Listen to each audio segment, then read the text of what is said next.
শুরু করছি দ্বিতীয় পর্ব। গাড়িটি আসিয়া জংশনে থামিলে আমরা দ্বিতীয় গাড়ির অপেক্ষায় ওয়েটিং রুমে সমবেত হইলাম। তখন রাত্রি 10:30। পথের মধ্যে একটা কি ব্যাঘাত হওয়াতে গাড়ি অনেক বিলম্বে আসিবে শুনলাম। আমি ইতিমধ্যে টেবিলের ওপর বিছানা পাতিয়া ঘুমাইব স্থির করিয়াছি। এমন সময় সেই অসামান্য ব্যক্তিটি নিম্নলিখিত গল্প ফাঁদিয়া বসিলেন। সে রাত্রে আমার আর ঘুম হইল না।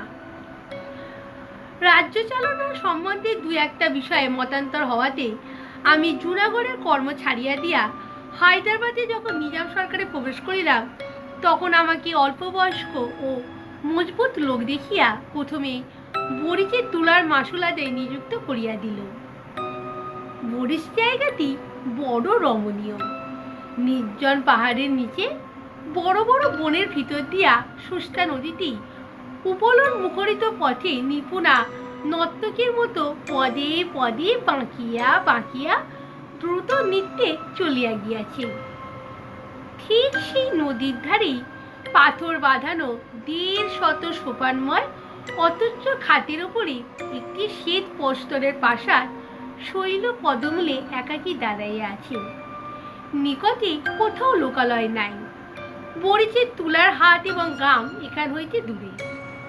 প্রায় 250 বৎসর পূর্বে দ্বিতীয় শাহ মাহমুদ ভোগবিলাসের জন্য প্রাসাদটি নির্জন স্থানে নির্মাণ করিয়াছিলেন।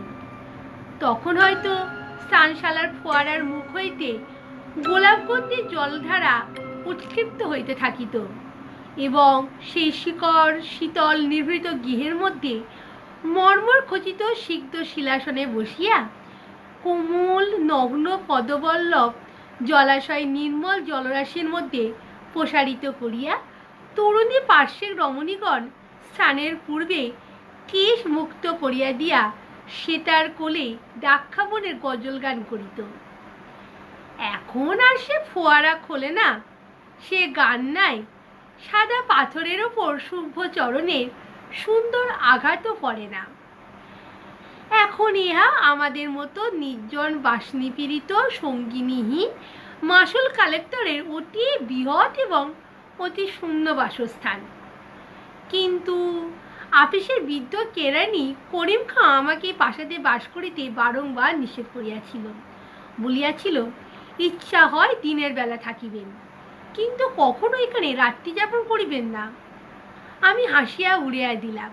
ভিত্তেরা বলিল, তাহারা সন্ধ্যা পর্যন্ত কাজ করিবেন, কিন্তু রাত্রি এখানে থাকিবে না। আমি বলিলাম, তথাস্তু। এ বাড়ির এমন বদনাম ছিল যে রাত্রে চোরও এখানে আসিতে সাহস করিত না। প্রথম প্রথম আসিয়া এই পরিত্যক্ত পাষাণ প্রাসাদের বিজনতা আমার বুকের ওপর যেন একটা ভয়ঙ্কর ভারের মতো চাপিয়া থাকিত। আমি যতটা পারিতাম বাইরে থাকিয়া অবিশ্রাম কাজকর্ম করিয়া রাত্রে ঘরে ফিরিয়া শান্ত দেহে নিদ্রা দিতাম। কিন্তু সপ্তাহখানেক না যাইতেই বাড়িটার এক অপূর্ব নেশা আমাকে ক্রমশ আক্রমণ করিয়া ধরিতে লাগিল। আমার সেই অবস্থা বর্ণনা করাও কঠিন এবং সে কথা লোককে বিশ্বাস করানো শক্ত। সমস্ত বাড়িটা একটা সদীপ পদার্থের মতো আমাকে তাহার যতরষ্ট মোহরসে অল্পে অল্পে যেন জীর্ণ করিতে লাগিল।